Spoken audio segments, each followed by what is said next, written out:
Welcome to the last of our 4 Google Hangouts on the Colorado Ludlow Massacre, which is sponsored by the Library of Congress Teaching with Primary Sources program at Metropolitan State University of Denver, History Colorado, the Denver Post, and the TPS Teachers Network.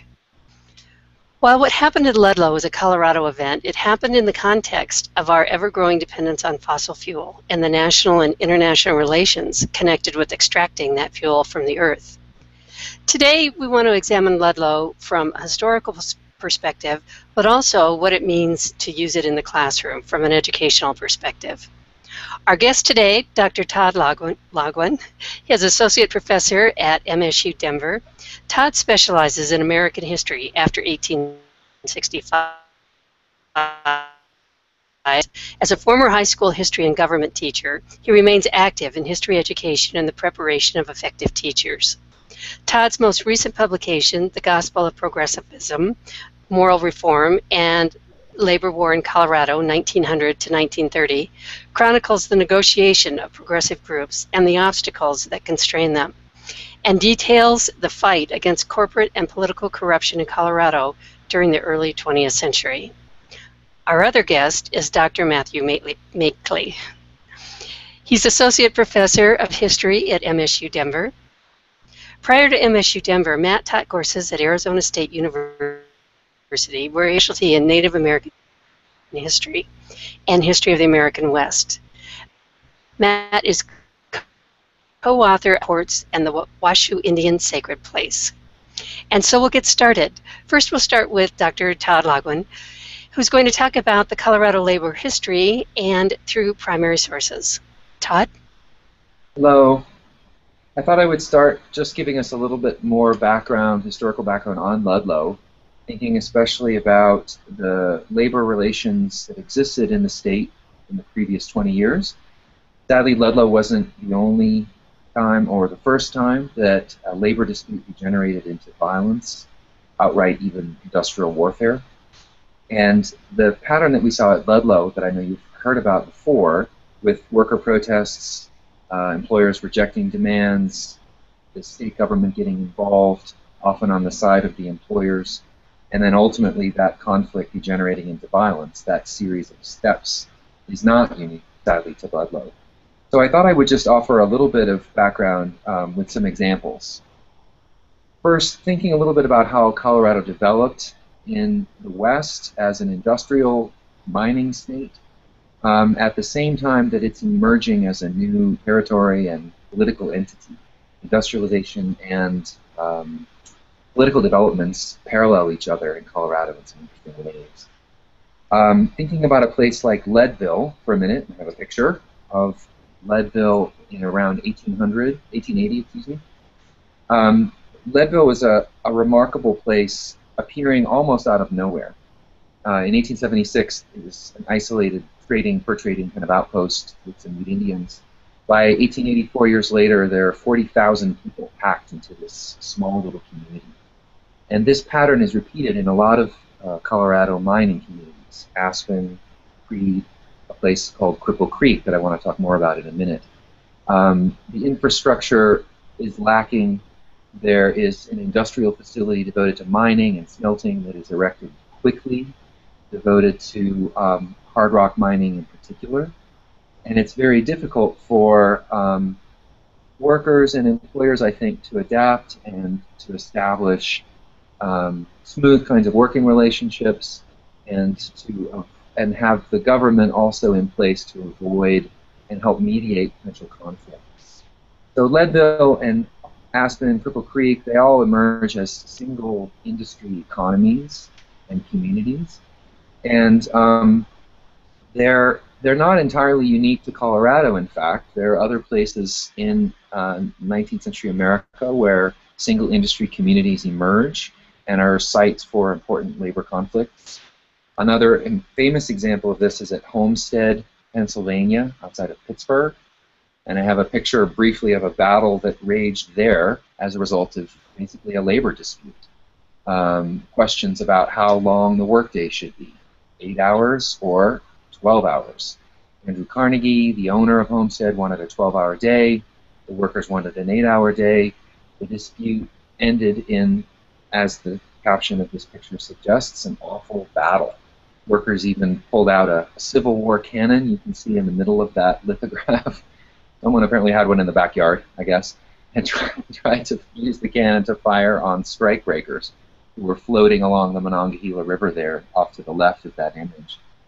And 16 people died in this one day of fighting between basically private security guards and strikebreakers on the one hand, and striking steelworkers on the other. The outcome of this strike at Homestead in 1892 was not all that different from Ludlow, sadly, in that the governor intervened on the side of the employer, Andrew Carnegie, allowing the strikebreakers to enter the factory and break the strike. So it's a sad statement, really, about industrial relations generally, that these labor conflicts degenerate into outright warfare at times and result in such death and destruction. So in Colorado, another interesting example to consider is what happens in Cripple Creek, another single industry town, a gold mining town west of Colorado Springs. And in the 1890s, this is the site of an important labor dispute that ultimately leads to a worker success. They wanted an 8-hour day, and they wanted $3 for that 8-hour day. The employers said, if you work 8 hours, we're not going to pay you $3, we're going to pay you less. And ultimately, the labor dispute was mediated by the governor at the time, a populist governor, Davis Waitt. Picture him, looking a little bit like a kind of Moses figure. Davis Waitt mediated this labor dispute in the 1894 on behalf of the miners. And his mediation ultimately led to a success for the union. He sent the National Guard in to help protect the workers in their demands and to help keep the peace. And not surprisingly, that is actually what happened. There wasn't violence, there wasn't warfare that broke out in 1894 at Cripple Creek. If we fast forward ahead 10 years, however, to 1903, 1904, the situation was sadly different. There's a shift in the industry, a shift in the mining conditions in Cripple Creek. Gold mining profits are beginning to decline in 1903. And the mine owners want to cut into that $3 day. They want to extend the workday and reduce the wages that workers are going to be paid.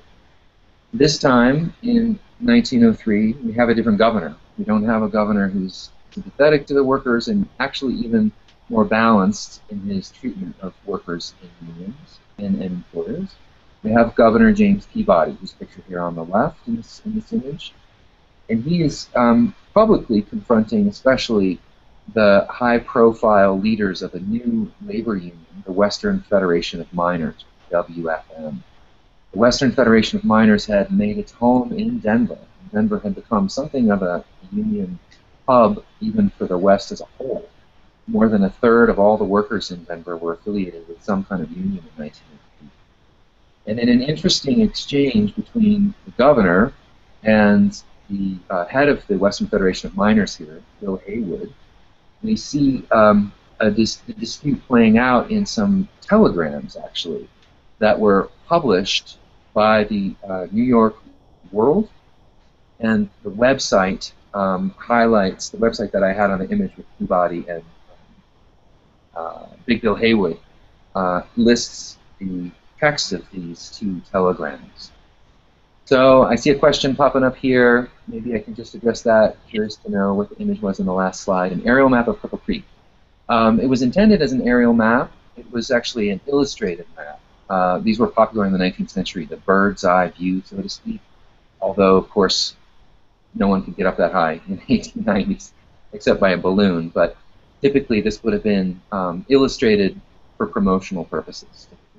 Light of Cripple Creek. So it was about, it gives you a sense again of how big that kind of place was. So the conversation, if we can go back to the previous slide for just 1 second, there is quite an interesting exchange. It's an interesting moment when the editor of the New York World telegrams the governor of Colorado, named James Peabody, and says, what's the deal with Cripple Creek? What's going on? I heard the National Guard was there. I heard miners are being loaded into railroad boxcars and shipped to Kansas, where they're dumped without food or water. Is that true, and why? And Governor Peabody telegraphs back to the New York World and says, well, there's a condition of insurrection, civil disobedience. I need to impose martial law. I have to get the agitators out to preserve the peace. And so I'm shipping striking workers out of state. And Governor Bill, excuse me, not governor, he wishes he was governor. Big Bill Haywood, the leader of the WFM, is shown this telegram and asked, what do you think? Is this the story? And his response is published in the New York World the next day. And he has a very interesting response. He basically says at one point, the governor says that the Constitution commands that he suppress the insurrection. And Haywood says if he would go and hang himself, the chief insurgent would be dead. So we have a tenor of, you get a feeling for this dispute. Again, this dispute about hours, about wages, degenerates really into a political, warlike confrontation. And in the next slide, we see, or the next image rather, that I had for you, this WFM poster that they published across the state. We see an American flag with some various sort of slogans and concerns addressed, and it may be a little hard to read the detail here.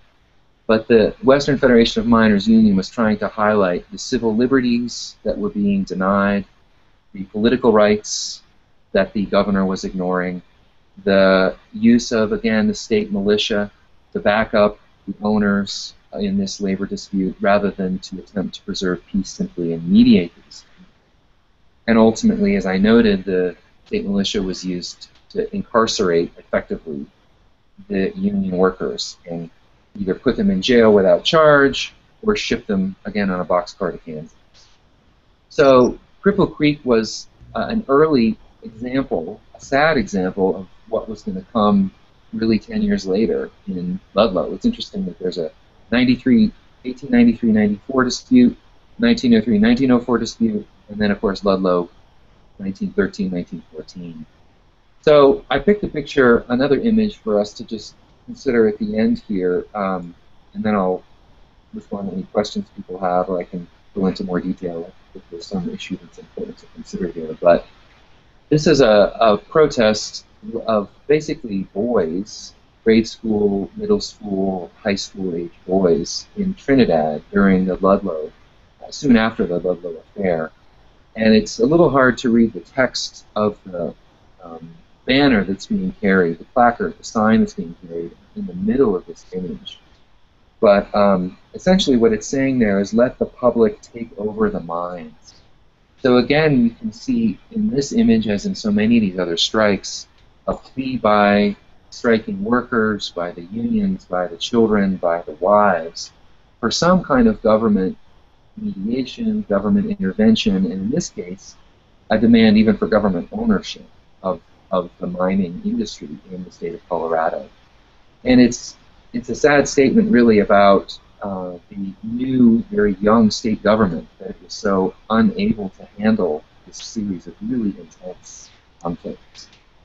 So there's a question popping up about the primary sources, and yes, definitely the telegrams that I was talking about, or the exchange between WFM leader Bill Haywood and Colorado Governor James Peabody in 1903-1904.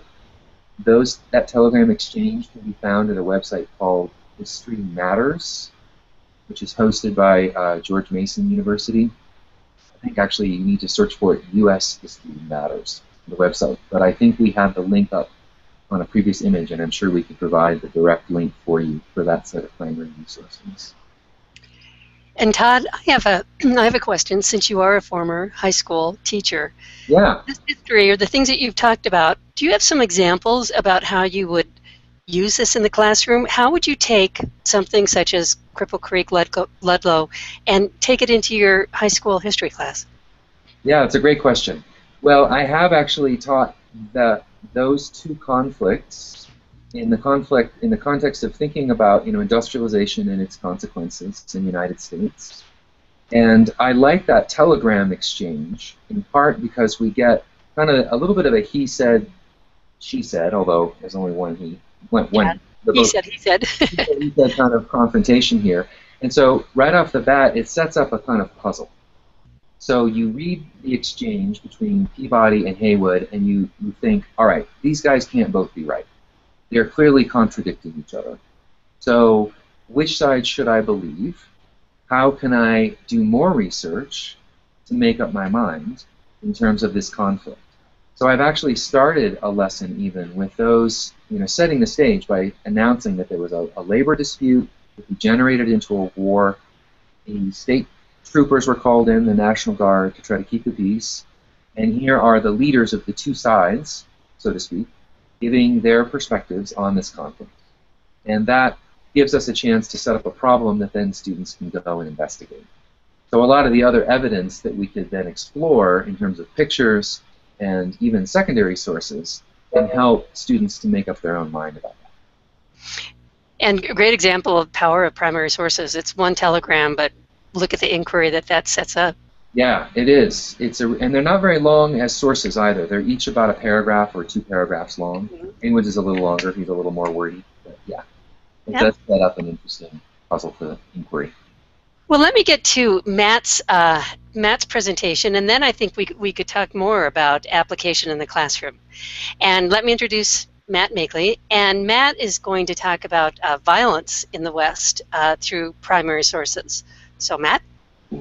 Yeah, thanks Peggy and Taylor and Todd and Keith, teaching with primary sources, always doing great work that's valuable for everyone involved in education in the West, and certainly appreciate it. Thanks to my colleague, Dr. Todd Laugen, who is much more versed in this particular topic than I am. So I'm going to keep it very brief, and I'm here to put this in a context that is perhaps broader, understanding the violence in the early 20th century that manifests in the industrial kind of labor arena is actually part of the bigger equation when we think about what's happening in the West. And the first thing to consider, we have this folk song in front of us here, and this comes from a historian named Richard Maxwell Brown, a piece that he wrote for the encyclopedia, the Oxford Encyclopedia of the American West. It's a folk song that comes down through the ages, but I think it gets to this idea that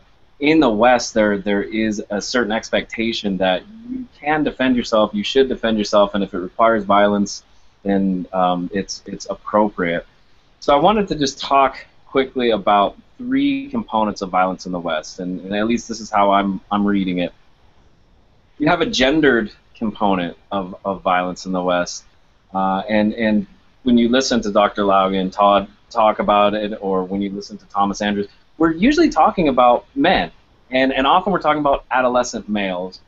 So there is a link between masculinity and ultimately manhood and violence in the West. Scientists might point to a biological root for that violence and look at testosterone, perhaps, and think about the role that plays. But really, when we look at it on an individual level like that, you can't get away from the fact that we're talking about men and oftentimes adolescent males.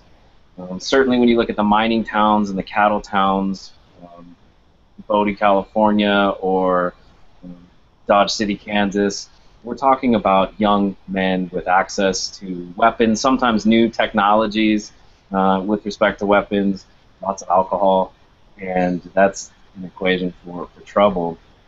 But it's not just, of course, biological, and there is obviously a social component when we think about violence in the West. And here we're going to move to look at number 2 on this list, the code of the West. And really, although it's separate from the code of the West, we can't ignore the fact that there is a doctrine that emerges as America spreads west, as they go through the Ohio River Valley, across the Mississippi River. There grows this idea that you have no duty to retreat when you are presented with bodily harm.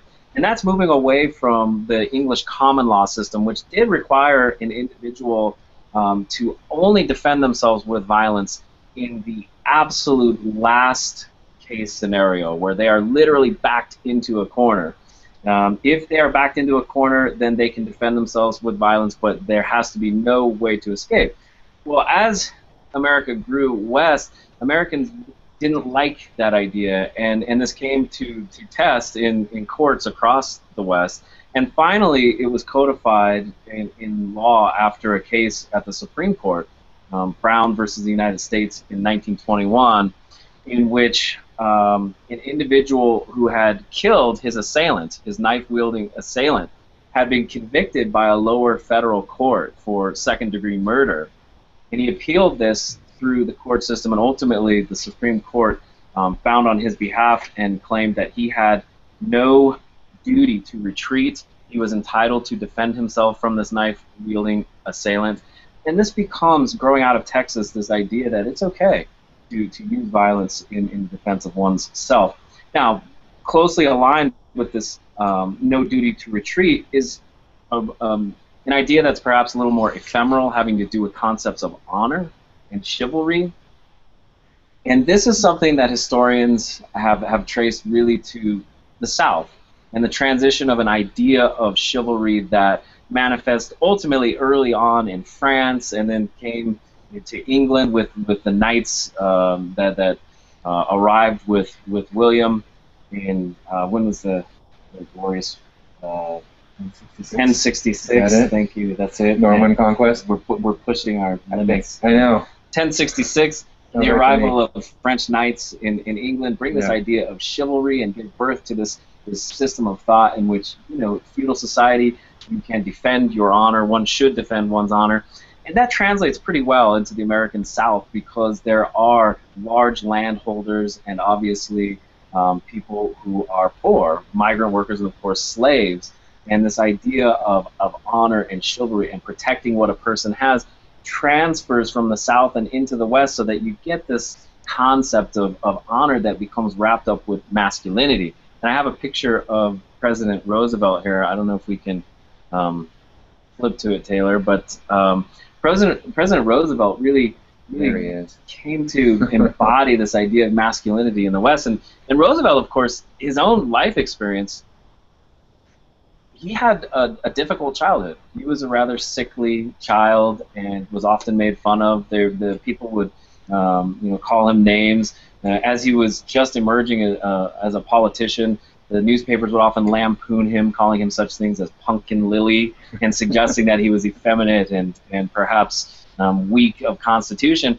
And when he had the opportunity to remake himself and present himself as someone who embraced the concept of honor and chivalry and masculinity, it became a model for people, for Westerners in particular. And we see this now in popular culture. You think about all of the Western films of John Ford and, of course, John Wayne, and the intertwined nature of masculinity and violence. And here we have an image from the Denver Public Library, a wonderful image that's dated somewhere between the 1860s and 1880s.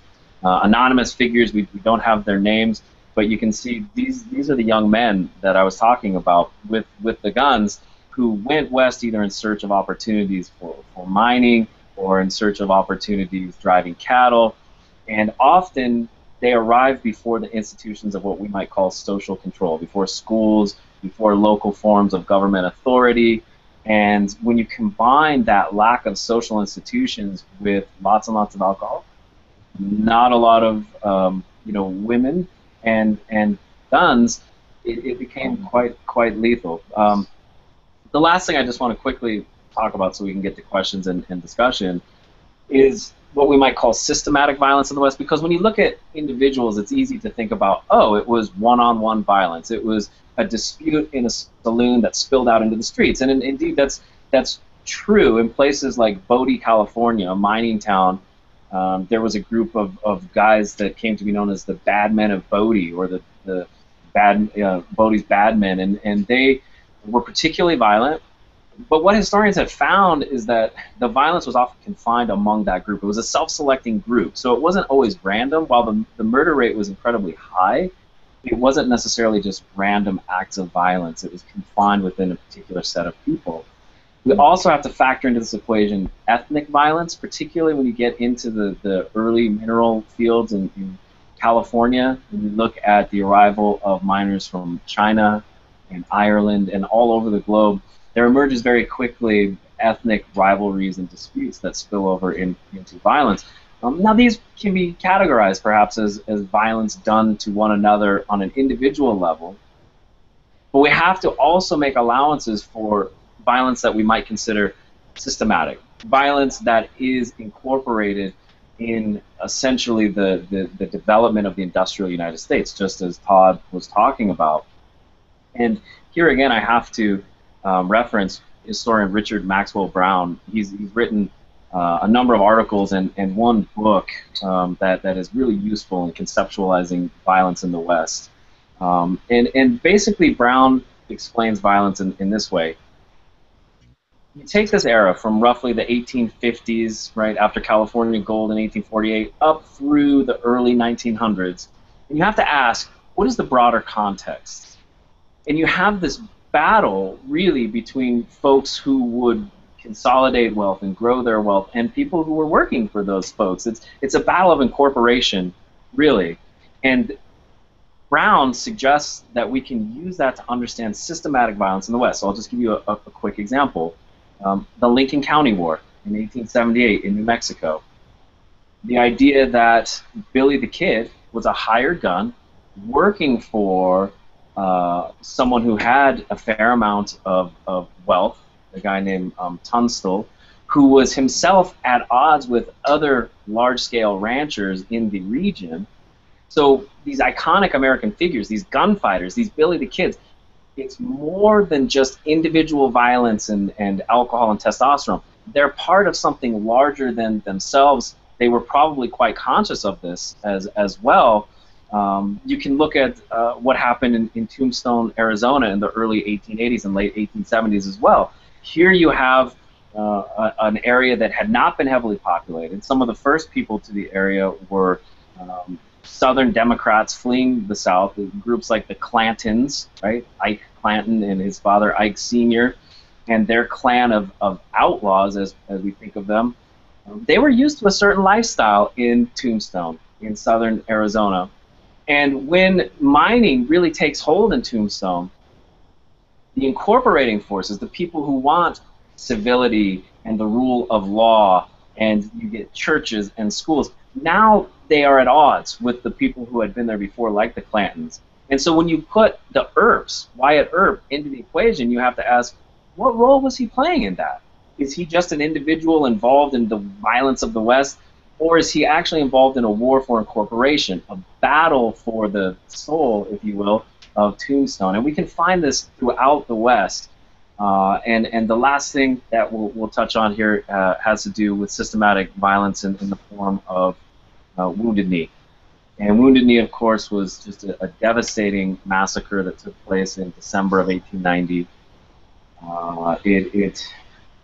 This image here is particularly grisly. This image was taken actually a few days after the massacre itself, and this is the mass grave, the burial site, where the bodies of the Lakota who had been massacred were ultimately placed.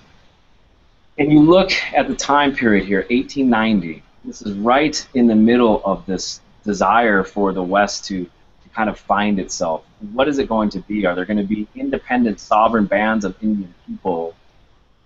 Or is it going to be uniform United States that have ultimately state sovereignty and report to the federal government? And there's a battle basically for the region. And if you look at, this goes all the way to the top of the federal government. President Benjamin Harrison looked at the Dakotas as an opportunity to gain favor and help in a midterm election year of 1890. So he made political appointments to Wounded Knee, and that turned out to be devastating because these political hacks had no familiarity with the Lakota people themselves, had no understanding of the deep tensions that were already in place, and unfortunately misinterpreted events that had been unfolding long before they arrived, and it resulted in this tragic massacre. People at the time called it a battle. Today we know better. The band that was killed was under the leadership of a man named Bigfoot, and all historical records agree that he was a peaceful man. And so this is a just final kind of example of systematic violence that attempts to bring the American West into the control of the federal government and ultimately local and state regional governments. And ultimately that gives way to the mining issues that Todd began with, and we think about private investors and the resistance of labor unions and labor interests. So that's just a brief attempt to try and put violence in the West into a larger context. If you're interested in this, I really recommend that you read Richard Maxwell Brown. He is the really, to my mind, one of the leading authorities on violence in the West. I can give you the full title of his book. It's No Duty to Retreat, Violence and Values in American History and Society, and that was published in 1994. Yeah. Well, Matt and Todd, we have a question from Michelle, and she has a question about, she's heard from 2 local archaeologists that alcohol was really not as prevalent as we hear, and they're, archaeologically wise, they're finding mining sites that seem to show less alcohol use. Any thoughts on that? That's interesting. I'd be very curious to hear more about that, honestly. It's the sense that I have from reading about this era is just how remarkable quantities of alcohol that most American men did consume. Yeah.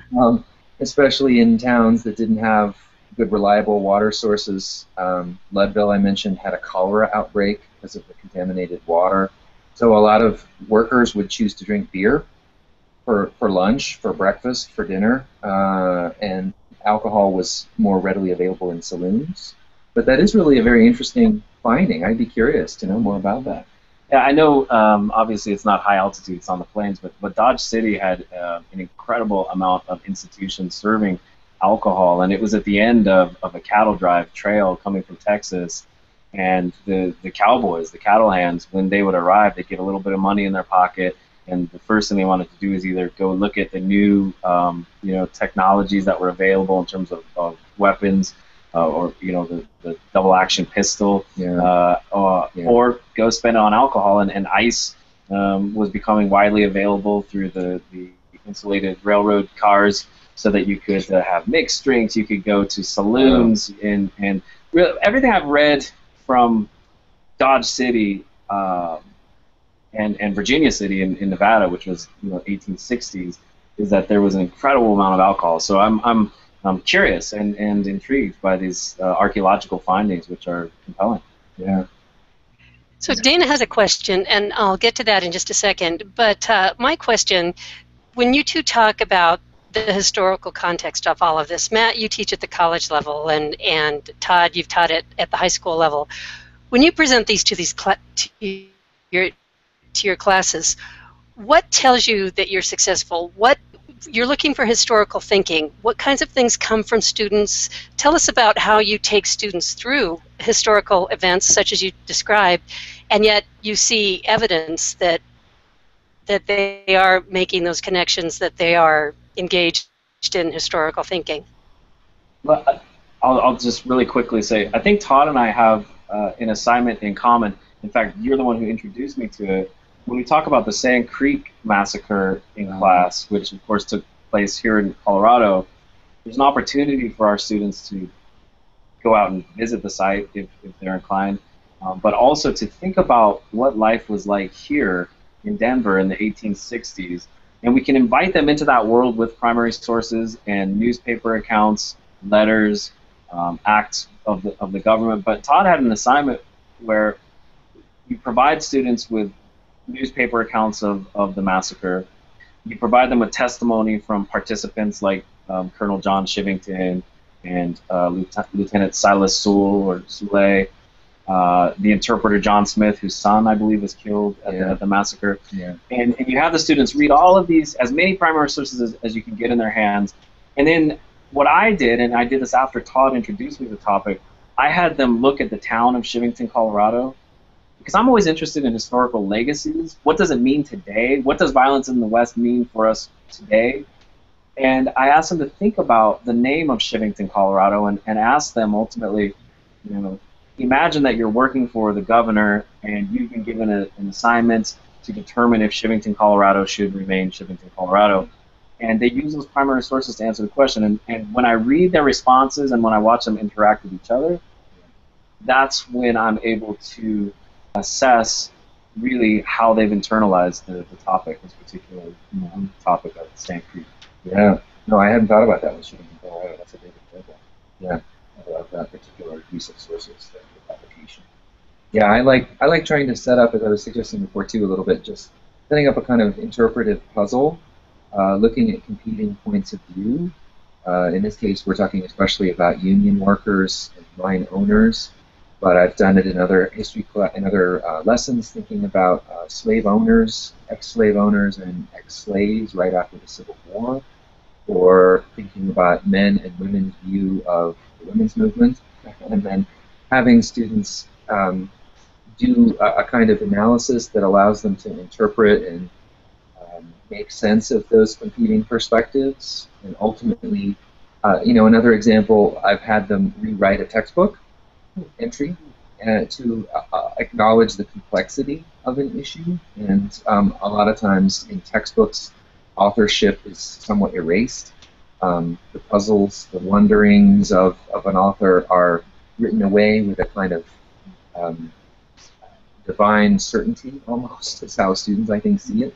And they don't realize that there's a lot of question and ambiguity that usually went into that interpretation. So I asked them to write a textbook entry that brings back some of that potential confusion, but then requires them in the end to decide one way or another. Yes, I think this was the more important story to tell, or this was the important loss or the important victory to emphasize. Okay. Some of the ways, but it's a great question. It's a really important part, I think, of trying to make history a more of an interpretive project and less of a recitation of March through time, yeah. Thoughts exclusively. Well, let me ask you about Dana's question. When you talk about ethnic violence, was it mostly white men versus minority? And was there also violence between minorities? Yeah, really good question, Dana. And it's both. And it really depends on time and place. So if you back up a little bit into, say, the 1600s and the mid-1600s and look at New Mexico and think about the Spanish colonial efforts there, it reorganized society in such a way that communities like the Utes, who encountered horses and the opportunities afforded by horses, were able then to translate that into economic advantage by sometimes enslaving neighboring native communities, members of neighboring communities. And it wasn't just the Utes. I don't mean to imply that. It went multiple directions, Comanches, even stories of Navajo slave trading, and less often, but certainly documented, and Apache slave raids, lightning slave raids. And so there you really do see a clear pattern of what we might call Indian on Indian violence. Non-equestrian peoples like Southern Paiutes in what is today Southern Las Vegas were often vulnerable to these slave raids, or Western Shoshones around Central Nevada today on the Humboldt River and Humboldt River Basin were also at a disadvantage until they were able to position themselves in this new world. And that's something I'm really interested in, actually, is the play of power.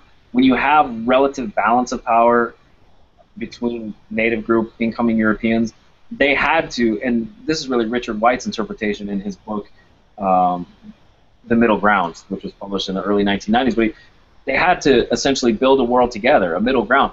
But when we get further west and we look at some of the mining outposts in California and Nevada, and the small interior native communities like the Washoe, like the Paiute, like Shoshone groups, who had been mostly protected from European colonization, there was no relative balance of power. They were simply overrun. There was no middle ground. And this violence then was predominantly Indian white Indian. And of course, there were variations on this in the mining fields, for sure. Yeah. You had Irish, Chinese, Mexican, Australian. I mean, there are so many ethnicities in the California gold rush that the violence could spill over intensely. Right? That's a good question. Thank you.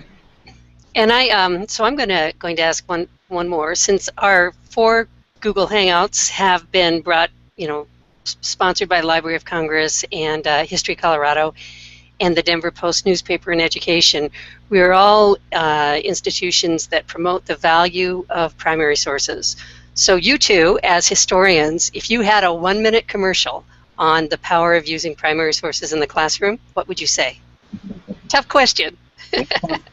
I'll just quickly say I would ask people to interpret the Boston Massacre, something completely out of my intellectual realm of understanding, but there's a very powerful exercise you can do.